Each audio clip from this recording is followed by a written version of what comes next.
Good evening, welcome. You're in Spotlight on MX24. On Spotlight, we bring you relevant conversations with knowledgeable minds. Tonight, we are discussing security around elections, before, during, and after elections. On the seats with me today, I have knowledgeable people to go into the issues with us.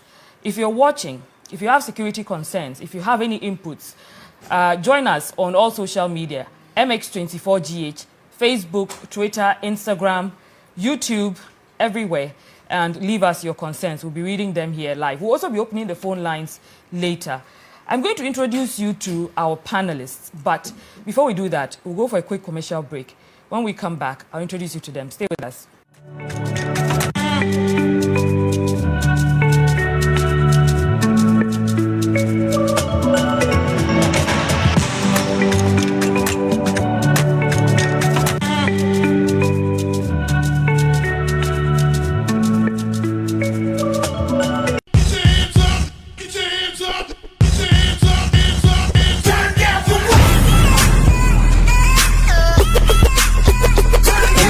Angelina, you be cool in my temperature.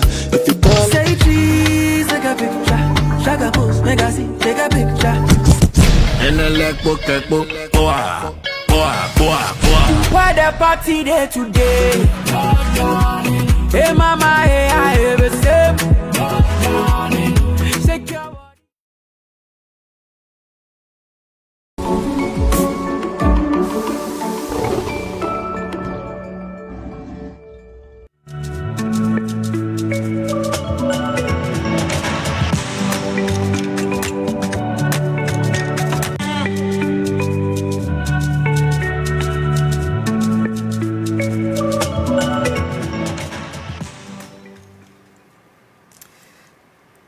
Welcome back. You're still tuned into MX24. This is Spotlight, the current affairs edition. I am Nwong Falong, and I bring you the current affairs edition of Spotlight Mondays and Wednesdays at 8:30 p.m., running until 9:30 p.m. I mentioned I have in the studio with me Adib Saani. He's a security analyst. He's also the CEO for Jatike Center for Human Security and Peace Building. Did I get it right? The executive director. For Jatike. Exactly, but Okay. you got it right. Right. I also have Adam Bonaa, who Adib calls his senior. He's also a security analyst. He has over 20 years of experience in this field.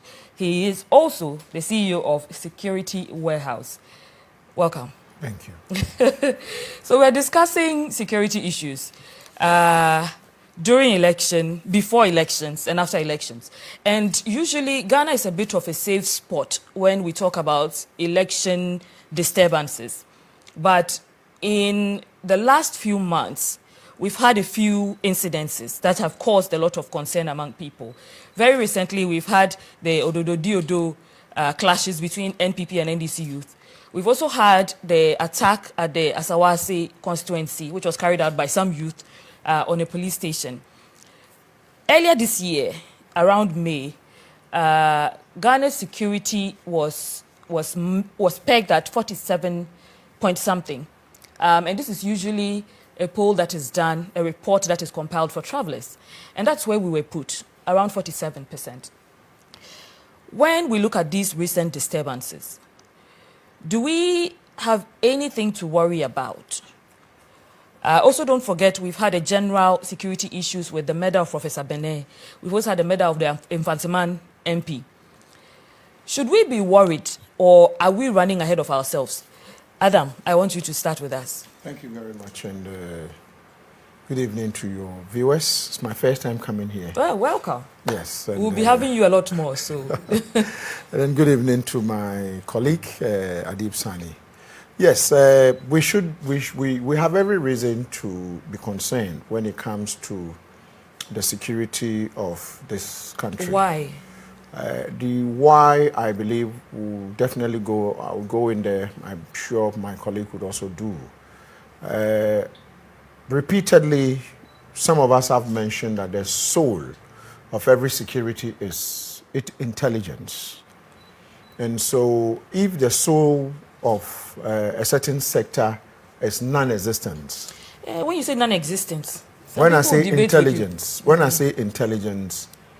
if you look at the secessionist, movements and the chaos and taking over police stations and kidnapping police officers and breaking into armories. If you look at Odododio, disturbances. If you look at Professor Benny, you mentioned that. Ahmed Swali. If you look at the list is unending. The highway robberies. It's become every day it's no longer news.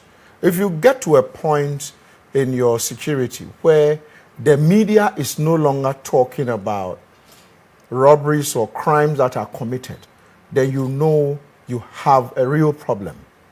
It looks like that is where we've gotten to. So I can bet you that if there was a highway robbery, let's say an unfortunate situation on the Accra-Kumasi highway, you will realize that few media houses might report it. And the simple reason is that there are so many. It's not nothing strange. Yeah, there are so many serious issues happening in the security sector. So much so that the media has become very comfortable picking and choosing what needs to be reported. So you have to be a certain MP who would have been killed for that to become news. But if that, tomato seller or trader who goes to Navrongo to go buy tomatoes, on her way she gets robbed. So you're saying there are a lot of these things that fall off our radar because the high-profile ones are taking our attention. Exactly. And so that's why I said the soul of every security is its intelligence sector. And that sector, to me, and I believe that we've all raised it, it's really not in existence. And so if you look at it, you need the national security, the BNI, and the other sectors to work in a manner that they would pick intel, share the intel, if it has to do with some invading force that is coming from either our northern or southern borders, then you send the military. If you need the paratroopers to go in, so they will determine the kind of logistics you need, human and all that you need. Depending on what issue it is and where it is. Most of these things happen and we are reactionary. And so you see who would have thought that, we will be, I'm not surprised because then the sitting MP recently was in the news for he said he's been beaten. And I was expecting the sector to say, from a certain point to a certain point, no political rallies in that community, no political route march, no whatever they call them, they go on what? Peace walk. No, nothing. There's certain gatherings. Nothing to instigate any this. But once they looked on, and you can see police So we had this coming. There was a precedence. Exactly. And this is not, they have about 4,000 something hotspots that have been identified. What are we doing? If we have enough intel, by now they would have told us that this is what they are doing. Some of it, not everything. We don't expect, I don't think the general public needs to know everything. But I can tell you that even those of us who work with the sector, some of us work with them so deep. Sometimes you think the guy is in charge. You get to him, say, Masa, what is going on? And he tells you, Masa, I should be asking Mr. Adam. I thought you were bringing me information. Why do we have, I will come back to the hotspots that were mentioned. Because I remember the police put out some 600 places. No, more than 600. 4,000 something. Oh, right? I think 600 were no, highlighted. But now it's been revised to about For the 6,000. election. It's Oh, that's 4,600 and something or so. And Names it's been that were put out. Yes, areas. So you mentioned that our security intelligence, in fact, you said the soul of our security intelligence is non-existent. That's a profound statement. My question here is with why? Why is it non-existent? We have politicized it. We've bastardized it. You see, security per se is a career. So that's why they say a soldier always a soldier, a policeman always a policeman. If you are, let's say you were picked up. I mean, obviously, I am much older than my younger brother here, and so let's say my younger brother would have, if he entered, let's say, as a young recruit into the BNI, or he was co-opted from the police into the BNI, and he's gone up the ranks. Maybe by now he would have spent about 10 years in the BNI or in whatever service. So you can imagine if this man gets to 50 years or 55 years, how much knowledge would have acquired In that period. So if you come in as a politician, you've just finished the university. You'll be made Deputy Minister of National Security. You have no knowledge of how these things work. And you come, this man who has so much knowledge over the years as a technocrat, you need him to help you with policy. And then you come in and say, this is my policy. My policy is this, my policy is that. Then we are somehow bastardizing and destroying the security architecture. And if you look at the 1992 Constitution, I say 1992 Constitution, I call it a 419 from Constitution. Because then the 1992 Constitution has made the president at every given point like a god, a tin god on earth. He can decide to say this road closed and nobody can say anything. And so the president literally appoints the cleaner to the highest person. Yes. And he can decide to disappoint all of them. Take the security architecture from who are in charge of the district security architecture, who are in charge of the regions, who are in charge of the municipals. It is politicians. You are telling me that during election day, the DCE is contesting the sitting MP. And the DCE is in charge of DISEC. And the DCE must chair the District Security Council. And there is confrontation. Who directs? You're already polarized because you you've have your been leanings. compromised. Yes, you have and your leanings. these are the challenges we have as a people with regards to. So until some of these things are done, we would go around in circles, but one would have expected at least we would find a middle ground and say those who are appointed should allow the technocrats to do their work. But those who are appointed, sometime for political expediency's sake, will look elsewhere while the crime is committed. I'll come back to you. Yeah. Before that, Adib, why is it that during elections is when we have a spike in these disturbances? Because generally we have issues with security, but towards election, there's always an increase. What causes? Well, let me first of all state unequivocally that crime has been on the increase in Ghana since 2017. As a matter of fact, when the current president was elected, one of the first appointments was the National Security Minister, in line with the Security and Intelligence Agencies Act. So, I mean, I was extremely happy because that indicated the seriousness he has so far as security is concerned. Unfortunately, that is what happens when you try to force a square peg into a round hole. We have a national security minister who is an accountant and who doesn't have that third eye, and so that is why we're here today.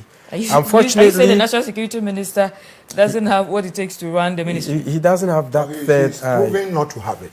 I mean, beyond reasonable doubt.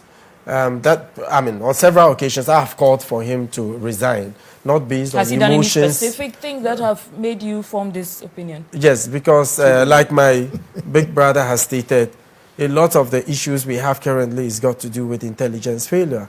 And when you look at his responsibilities in the Security and Intelligence Agencies Act 526, which as a matter of fact has been amended into 1030-2020, He is the, so to speak, general overseer of the various Security and Intelligence Agencies Act.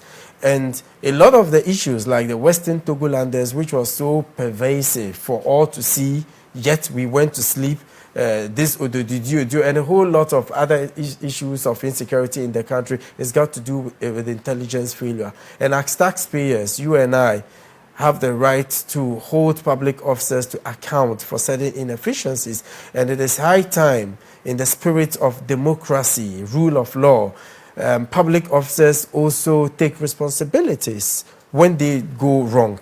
But back to your issue, okay? It is the issue of insecurity when it is election time is as a result of the way we do politics in the country. In fact, it represents everything that is wrong with politics beyond even Ghana, in the whole, African continent. We have issues with zero-sum politics where the winner takes it all and the loser has nothing. So it has become more like is fighting to take. It is become a fight for survival. It's either I win or I win. It is a do or die affair.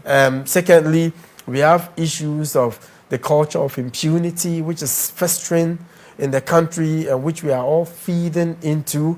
By virtue of your political inclinations, your clout in society, you do the wrong thing, you're left off the hook. Nobody does anything about it. We're all in this country when a group of young men besieged the court premises, released their own.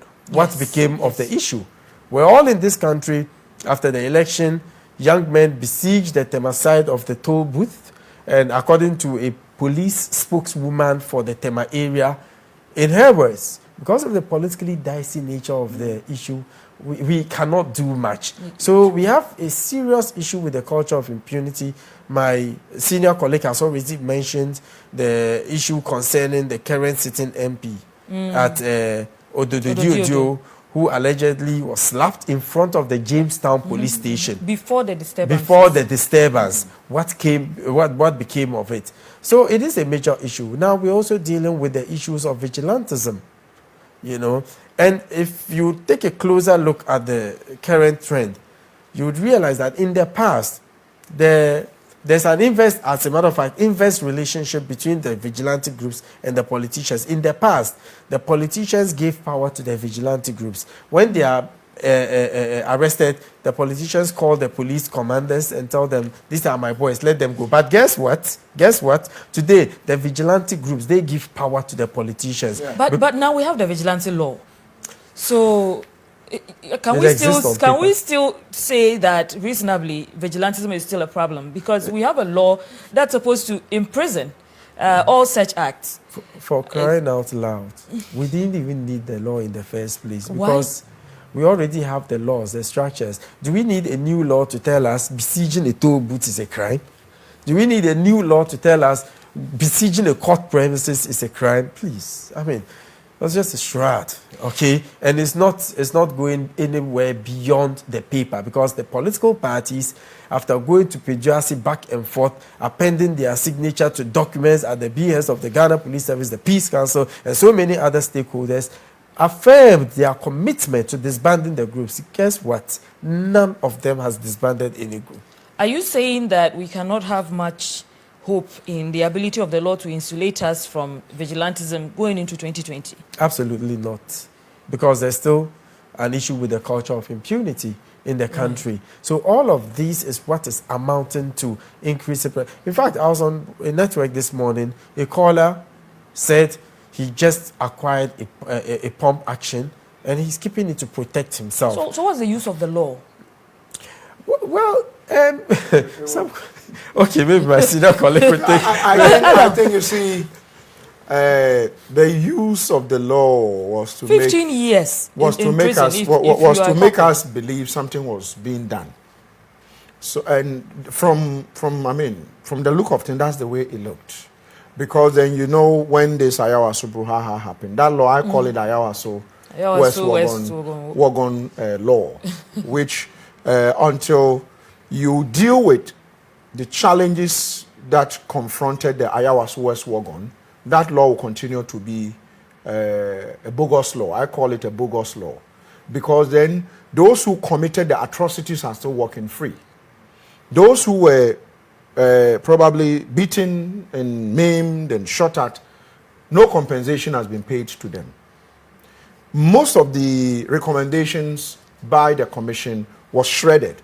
If I wrote GC O level and A level, if you tell me, if you search a question and you say I deviated, at least let me write November, December. If I wrote in the normal, let me do remedials. Or what I'm saying, yes, let me do. But so we were told that the terms and reference given to these people, they deviated from what they were supposed to do. So literally what it meant was that if you are going to pass a law to stop, to ensure that those who commit this type of crimes are punished, somebody committed a crime, you suspected, that is why you thought you need to tighten the law. But the law hasn't been used. Were we not in this country when at the primaries, the recent primaries, at the MPP primaries, sitting MPs were beaten? The man who championed the law, Banda, what's his name? Ahmed Banda or something. He's in charge, the legal chairman of the legal committee of parliament. My good friend, can't remember his name. Abdallah Banda. Abdallah Banda. In his own backyard, he's superintendent over, usually I tease him, he's superintendent over it. And yet the law was not used against the guys who came after him. The guys, you saw the guys go into, is it the Offin River or one of the rivers, to slaughter a ram. You saw it, isn't it? To slaughter a ram. Were they not, defiling, what do you call it, the water body, and destroying the water body? Even if the vigilantism law didn't exist, one would have thought that they would have broken a certain environment law. None of it was used. And this is a man who made sure that this thing was But I understand the passed. perpetrators were sanctioned, Who sanctioned by the them? MPP. Is the MPP a law on their own? The MPP is not a law on their own. If I commit a crime, You wanted to see them go through the system. You see, a crime has no color. So if the MPP could have banned them and all that, but the law must bite. So if you commit a crime that looks like vigilantism, that could be termed as vigilantism, the maximum is about 15, 25 years. 15 years. 15 years. That's what's in the law. No one, as we speak, no one has been tried. That's quite an indication. So why won't one say it's a bogus law? I call it a bogus law, which, and sometimes it is so because, listen, there are crimes, comes, and we are going to see more if we are not careful in the upcoming election. What makes you say we're going to see more? Is it specific to Odododiodo or other areas like the hotspots that have been mentioned? See, those of us who work in the sector, I believe my brother here will tell you, you receive a lot of calls from these young people. He goes to buy a gun and he calls you. He wants to go and sometimes. But do they register these guns? See, the point is that they call you mostly with with an anonymous number. So you even tracing them, you need to sometimes work around to see who this person is. And either they are lying or it could be true. And usually they will call to sometimes threaten some of us that, yeah, we are going to do this thing because they did it to us and he didn't say anything. We're also going to do it to them. So when we do it and they call you, we will be listening to you. So tell the people that until they punish these people, next week, these people are also going to have their campaign. They will see what we do to them. So it's about, putting the right punishment to the right crime. Because if we have people who are creating all sorts of problems and creating violence, and they are not being sanctioned properly, according to the law, then they will be opposing, their opponents will be retaliating. Exactly. And this keeps going on. You saw Odododiodio. Yes. If you review the video, I'm sure you have done that. There was someone among the NDC, when the stones were coming from the MPP area, they started taking cover. Then somebody said they should charge in the Ghana language. He said they should charge. Then they started charging on them. Then when they started charging on the MPP youth, then they vacated their camp, unfortunately. I mean, this shouldn't have happened. They shouldn't have confronted one another. And then the MPP, the NDC youths, allegedly invaded the place. You saw a whole refrigerator coming from the top. This retaliatory mentality. If those who commit crimes are not punished, we are going to see them. I mean, as for that, no doubt about that. Right. And let me just add to that. Sure. Okay. And all that is happening is amounting to the build-up of lack of confidence in institutions of the states. Because if something like that happens and nothing is done about it, the next time I feel victimized, instead of going to the police, which I know wouldn't do anything about it, I might take certain measures, which to might also yourself. mean taking the laws into my own hands. Because according to the Small Arms Commission, on an unprecedented level, more and more Ghanaians are going for weapons. As a matter of fact, on their records, there are well over 1.2 million Ghanaians who are armed. Unfortunately, last year, only 40,000 of them renewed. So a lot of them are holding the guns illegally. We have proliferation of small arms and light weapons from other parts of the continent, and we have a fledgling local gun manufacturing industry in Ghana. And this is what is emboldening more and more people into taking the laws into their own hands. In fact, I was even watching, like you mentioned, the video. A young man holding a pistol. Yeah. And the manner he was firing. Firing. The possibility of the bullets and that hitting guy, I think, someone hasn't been arrested afterwards. to date. I don't know whether I think he hasn't been arrested. Let's get a bit more insight into these disturbances. We have a video. Let's take a look at that. Stay here. This is where I'm from. This is where I was born. Back then, everything was fine here. Politics, there wasn't any chaos and these hula balloons. But now, everything changed. And I'm not liking it. Honestly, I'm not liking it. All my friends, especially close friends, people are supporting parties and now we are all separating now. It's not good, honestly. When you look at the two parties and you look at the supporters inside, we are all like friends, families, mixed up. We are all together because Gamashi in a whole, we do things together. So if today politics is here and it's going to separate us from each other, then it's better we let them do their thing and then we'll stay with ourselves. When election come, this is where you will get the most news. Gamashi will hype election in Ghana. But when you come here, you just look around, look at the structures. You see short buildings. This is where we take politics very serious. This is why we take it serious. I was standing at the top. Then they were throwing bottles. Obviously. So I was on the top, then they were throwing the bottles. But I have to get down. So when I'm getting down, then when I reach here, one of them have broken bottles. Then he used to choke me. If you see the video, I'm at the top when Buko Banku was telling them that they should stop what they are doing. Obviously. So when I'm coming, obviously, Buko Banku tell them to stop. Then right out when Buko Banku get down, then they start it again. Then they are throwing the bottles at the top. Then we are like 16 people there when they are throwing the bottle. So some of them jump, but me, I don't want to jump. Then my leg will become crippled. Obviously, so I want to pass this way. Then when I reach here, then they use the broken bottle to choke. That was a video of some residents of Ododo describing what happened exactly on the day of the disturbances and some of the injuries that they sustained. You saw, so mainly this is something that has been fomenting for a while, as you know, evidenced by activities that have been recorded in that area. Who should have stopped this peaceful walk? Because it's a hot spot. Why are you conducting political activities in a hot spot? Isn't that like courting trouble? I don't know if you want me to. Yes, absolutely. Well, it is somebody's duty, We are not in a headless country. We are in a country that has, they are heads. Big men. And so once we are not in a headless country and a headless community, every community would have, MP, DC, MC, regional minister, somebody, police commander, district, and all that.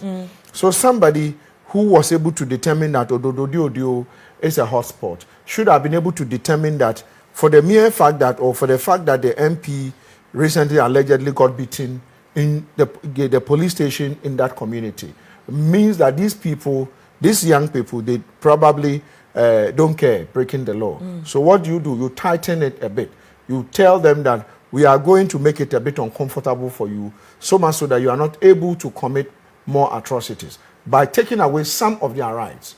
In communities where there's conflict, there can be curfews. I'm not saying even curfew, but they could have ban. There could be a ban on processions, on funerals, or political gatherings. Ban on some of. The law allows, the DCE to advise the, to get the regional minister, get a letter to the what was the name, the interior minister, to place a ban on. Actually, in any case, we are in Accra. Right. So in Accra, when Homowo is around the corner, they will say ban on drumming and woe unto you if you drum. If you do, but we're able to pay heed to those. Yes, you're able to pay rules. That's what I'm saying. That sometimes I think we should leave some of these things for our traditional leaders, because sometimes they're able to do it a bit better. When you talk about instituting certain restrictions on gatherings, political activities, does it mean that we should be extending this to the other hotspots? Because these hotspots have been identified. We should determine some hotspots, are not as hot as Ododo. Ododo has always been. You see, if you, Azuma Nelson is from that area, Bugum Banko is from there. So it is, if you've lived, I grew up literally by the sea. If you grew up by the sea, you understand that if you think you are strong, we go to the seaside, they draw a circle, they put you in, you fight, you see, you would fight. Nobody will separate you. When you are tired, if you don't get any injury, you are beaten, you get up next time. So depending on the heat of the hotspots, is what you're saying, and the precedents, historic events in that spot. What Asawasi, for example, we've had, and we actually have a video of that also, the recent attack at the Asawasi police station. Can we please have that?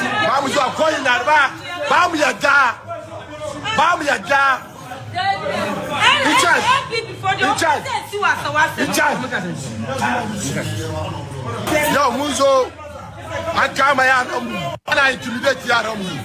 Muana intimidate Yaramutaka. Ana intimidate Yaramutaka. I saw Fabiaga. We do not accept any intimidation. We have your intimidation.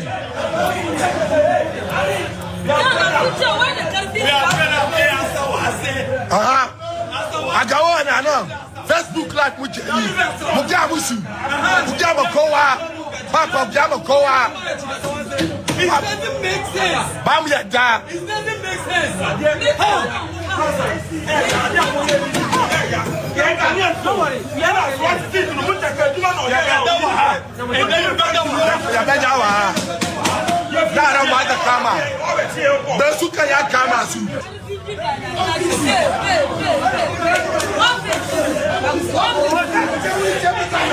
Mama accept any intimidation. Some that intimidation be yawa.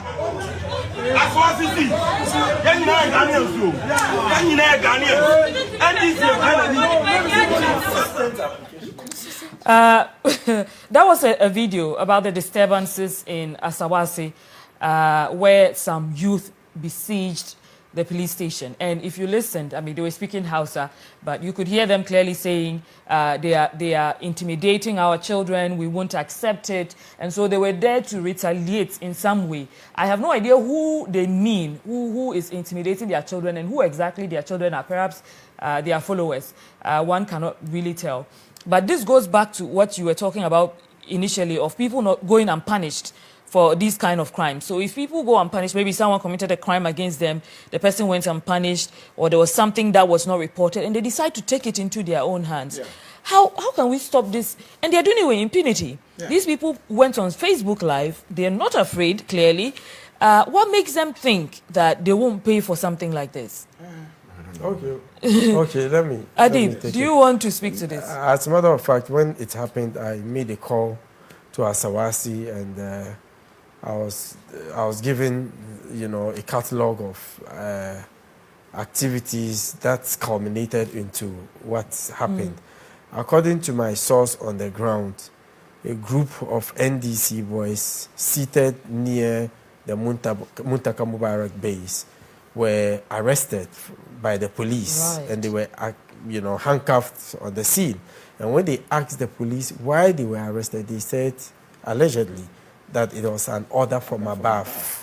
So they took them to the police, and the people in that area feel unfairly treated. They feel there's been an inconsistent application of the law or enforcement of the law, because the other guys, according to them, have been engaged in a lot of activities that is, affecting the peace in that area. Exactly. And so they went to the police to ask for their comrades to be released. After this incident, the police issued a statement and said they would deal with them and they should report themselves to the police. I mean, this represents everything that is wrong with politics in Ghana. I am not particularly surprised about what is going on. But before we go further, it is important to contextualize what a hotspot is all about.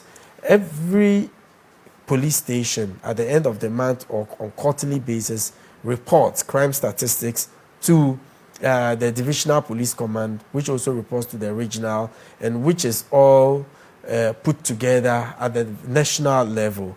So based on those reports, especially that has to do with politics, so depending on the political volatility of that area, they are able to name it as a hotspot or not. Also based on the track record of that area as well, okay, it's able to inform whether to label it as a hotspot or not. It is not done by the police alone. We have it is multidimensional in nature. Sometimes we have even the Peace Council that is supposed to have peace monitors, monitoring, and perhaps also based on intelligence. Back, So I expected that, at least knowing full well that this is a volatile area, some security measures could have been put on the ground. Like you mentioned initially, depending on the volatility, we can institute some measures to restrict especially political activities in that area. Unfortunately, nothing of that nature was done. There was no intelligence. But the thing is, we have a Public Order Act. Just recently, I heard Kwesi Ofori, Director of Operation, talking to some Nigerian youth around Newtown who went on a demonstration that, no, we have laws in Ghana. Before you embark on such an activity, you need to inform the police 5 days clear. But the question is, to what extent do these political parties who on a random basis can decide to go on a peace walk or a health walk respect these laws? Okay, so if they don't respect it, so the police is perhaps not aware, how about intelligence on the ground, knowing how volatile the area is, so we are able to prevent these things from even happening? We'll come back to that shortly. We're still discussing security, mainly before, during, and after elections. Adib Saani was just telling us about the indices that go into declaring a place a hotspot and how activities should be restricted. We're going to go for a break. When we come back, we'll continue with the indices. Stay with us.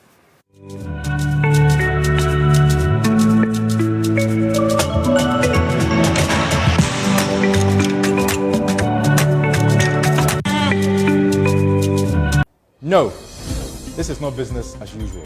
This is a different kind of business. From the global stock market, to our central bank, to insights on insurance and investment, Spotlight is a show for you. Here, we look beyond the numbers. On Spotlight, we'll tell you the complexity behind the figures. On Spotlight, we examine hardcore financial issues. Join me, Philip Nanfuri, on MX24, together with policymakers and experts as we talk business.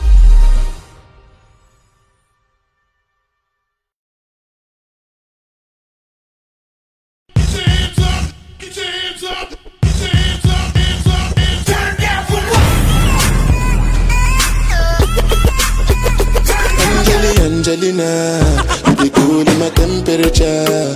If you call, say cheese, take a picture. Shaka pose, make a see, take a picture. In the leg book, boa, boa, boa, boa. Why the party there today? Hey mama, hey I have a sip. Shake your body.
Welcome back. You're still watching MX24. This is Spotlight, the current affairs edition, and I am Nwong Falong. We are discussing security before, during, and after elections. You have some security concerns, or you have observed some security breaches, or you have some experience with this, or you simply want to contribute to the discussion. We have our phone lines open. 020-473-8481.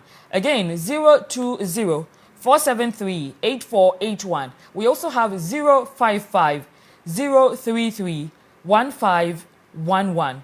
055-033-1511. Call us and contribute to the discussion. We want to hear from you. You can also leave a message on our Facebook pages across all social media platforms also. Before we went on the break, Adib, you were telling us about the kind of indices that go into declaring a place a hotspot. You mentioned police reports over time based on monitoring track record. Yes, of the area. What else should we look out for in a hotspot? Joe is, like my senior colleague said, even if you don't know anything about politics in Ghana, you would definitely know a name that you, about and it's a name that sticks, and especially between these two candidates. It's Kwame Nkrumah's first seat. I think that is where I see. Yes. Wow. And particularly between Neelante Van der Boy and Neelante Bannerman. I mean, it's really a major source of worry. And of course, Asawasi and so many other areas. So I expect that at least we put some mechanisms in place to prevent some of these clashes from happening. If really these structures existed, the police could have tried to define the routes so they don't clash, okay? Or even separated the days on which these events are held, or even stop it from even happening in the first place. Let me cut in for a moment. We have someone from Kintampo on the line. James. Hello, James. Madam. Yes, James. Thank you for joining us. Yeah, good evening. Good evening, James. Anyway, I hope you are fine. We are excellent. We are listening. Okay. I want to make small contribution. Go ahead.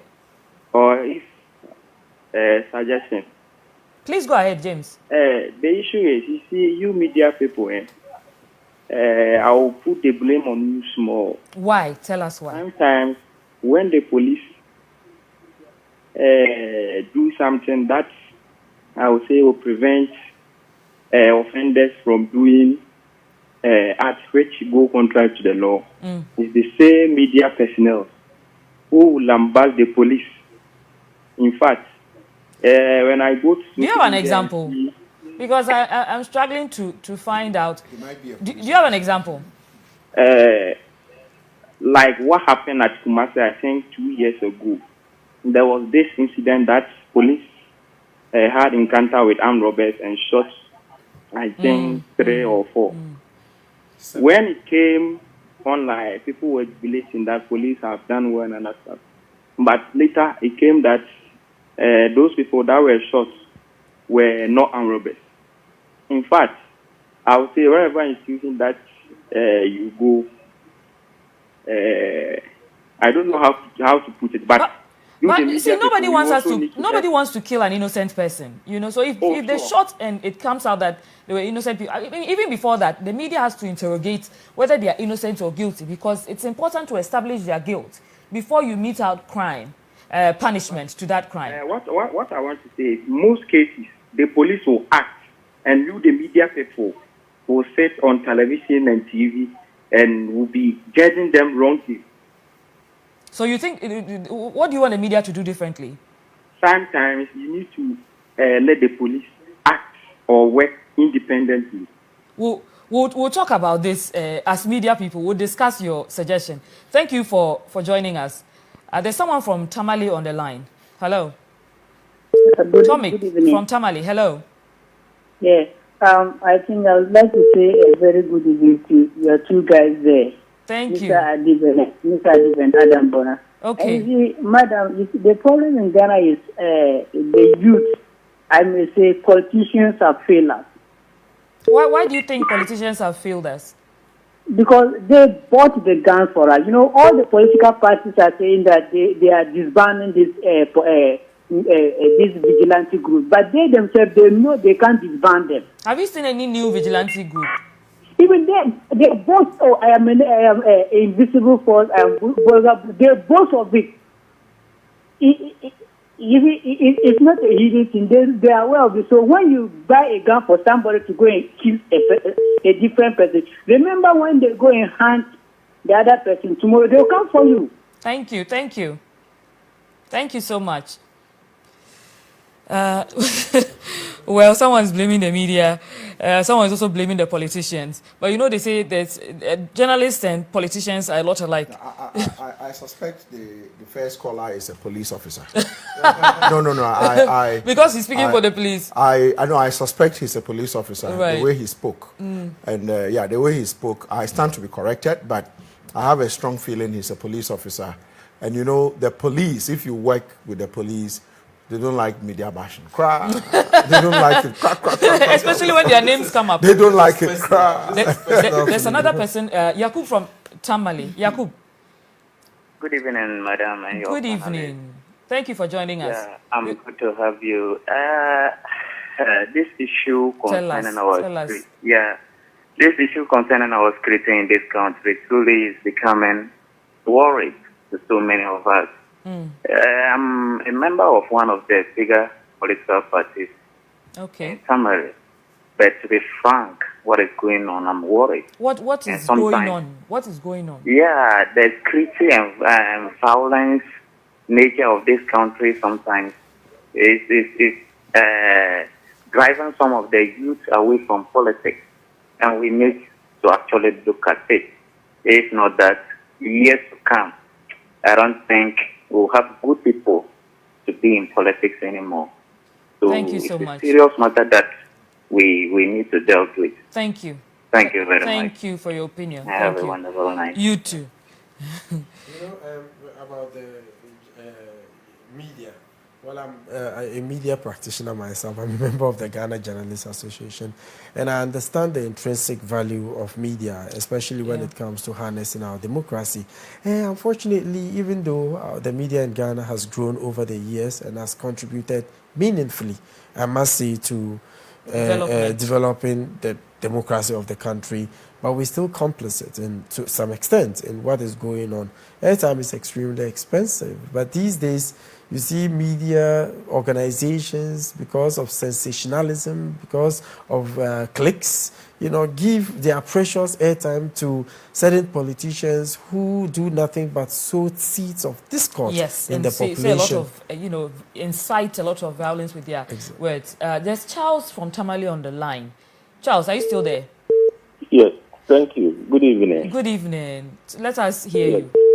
Yes, for me, on the aspect of the security related issues and violence that are happening, I want to make a point that in Ghana, our problem are the elderly.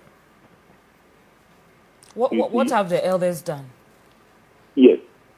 You notice that all these individuals are from homes. Okay. All these persons are in one way or the other related to a family. Okay. Now, you think it starts from the family? Sorry? You think all these issues start from the family? Yes, our family unit is breaking down. There is a whole lot of indiscipline.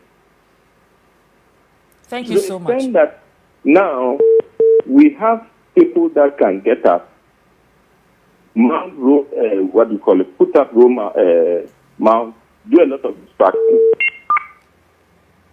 Thank you. Thank you so much. At least we got the point, although we've lost him on the line. But his point is that this is all coming from the family unit. But beyond the family unit, even if the family fails to establish some of these principled behaviors and there's indiscipline, the security forces are still the ones supposed to contain it. Don't you think? I think so, but just that, like my senior colleague stated, we have succeeded in over-politicizing the security agencies. And I do understand the kind of pressure that comes their way from left, from right, from center. especially in the discharge of their duties when it has to do with politics. But like I always say, you have to do things with recourse to the Police Service Act 350, with recourse to your code of conduct and ethics. But it is unfortunate to note that a lot of these commanders, like, for example, divisional commanders, have become like constituency youth organizers. Yeah. You know, give because me a moment. it's so politicized. So we're getting a lot of calls, and we appreciate your calls. However, because of time, we won't be able to take every call. But we want you to continue the conversation on our Facebook page. We're streaming live on Facebook. We're also streaming live on Twitter. So please, ignite the conversation online. Leave us your opinion on our Facebook page, and we will continue the conversation online. Thank you so much for calling. Continuing with that, I remember initially in your submission, you said something about crime increasing since 2017. Yeah. Is there something peculiar to that period between 2017 and now that has caused an increase in crime? Well, it's as a result of so many factors. The fact that our intelligence has not really been the best since 2017, because a lot of these crimes could have been prevented. We have issues with very porous borders, you know, people coming from all over the subcontinent into the country and engaging in organized crime, which I must say has become much more sophisticated than we fathomed. There are issues of the training regime for law enforcement, which I must say has also not been the best. In security studies, we say because of new issues, now we're dealing with religious fundamentalism, with new actors, new interests.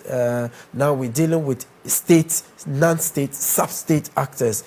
Because of new weapons, now rape is a weapon of crime. Now water is a weapon of crime. Crime is changing by the day. Yesterday's insecurity is not as today. So you don't expect to train officers 5 years ago and expect them to counter today's threat, because it is changing. As a result, a lot of these criminals are always a step ahead of law enforcement, which gingers them, which gives them the encouragement to commit the crime. All this is also within what we call in security studies situational crime prevention. We have failed over the years to invest in situational crime prevention, which is hinged around a theory called rational choice. Before anyone commits a crime, the person is human. He has the ability to juxtapose the risk factors against the reward factors.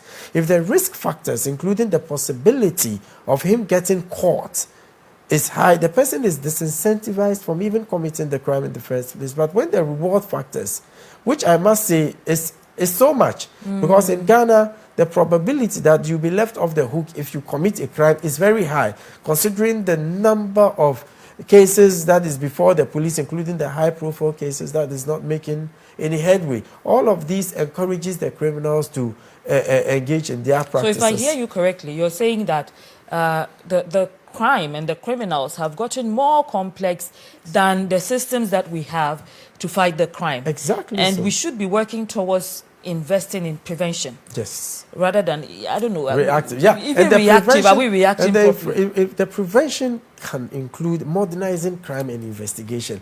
Most of the what processes, do you mean by most of the processes in investigating crime is manual. In fact, you go report to the police, they don't even have a vehicle to take you to the crime scene. I have a personal experience with that. You have to look for a taxi.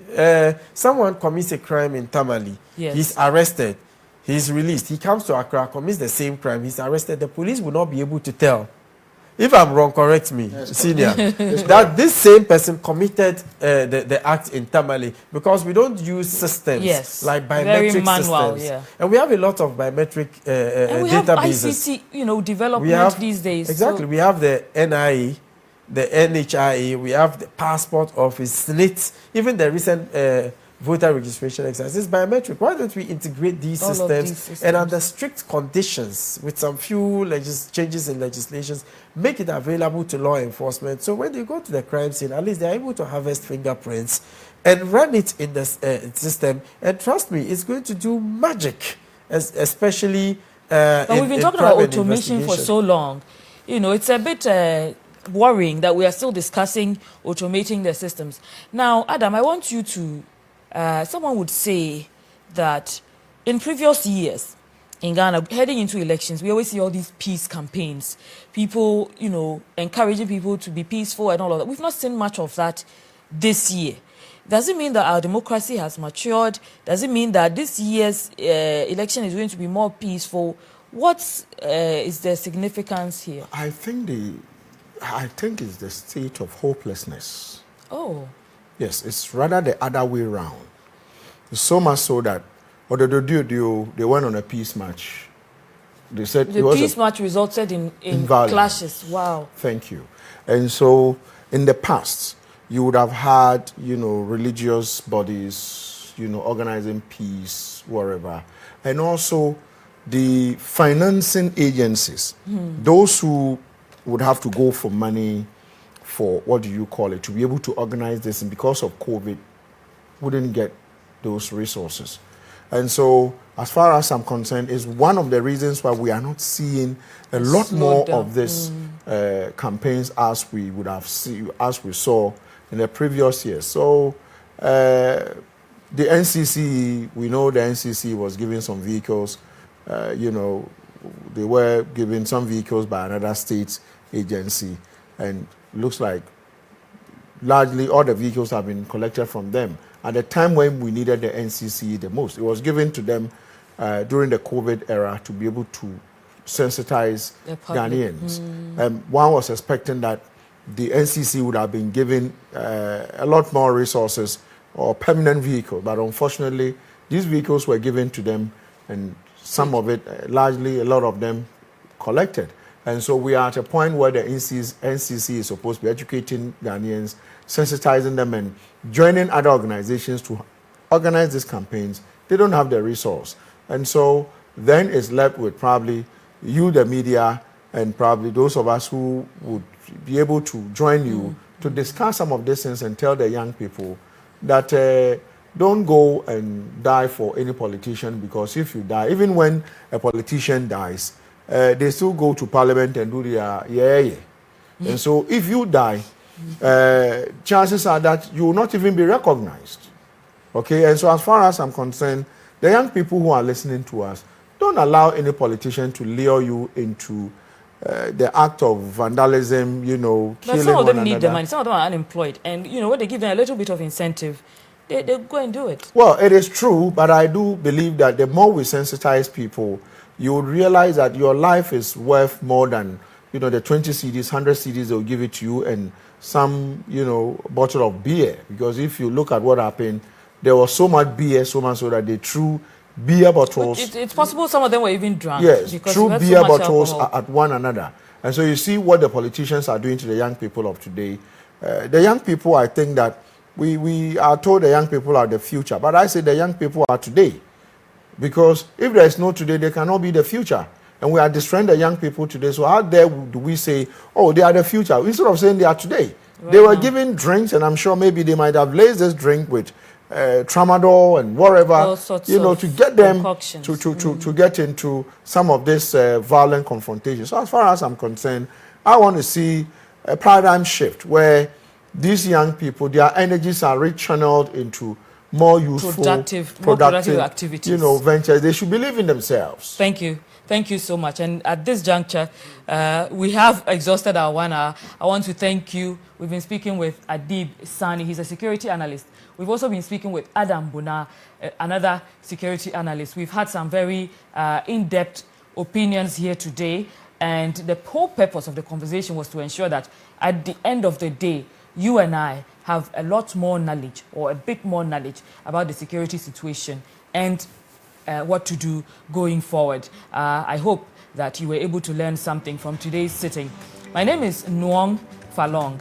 This is Spotlight. We'll be with you again Monday, same time, 8:30 to 9:30 p.m. In the meantime, go to our Facebook page, MX24 GH on Facebook, on Twitter, and on Instagram. Continue the conversation. We'll see you next week. Have a good evening.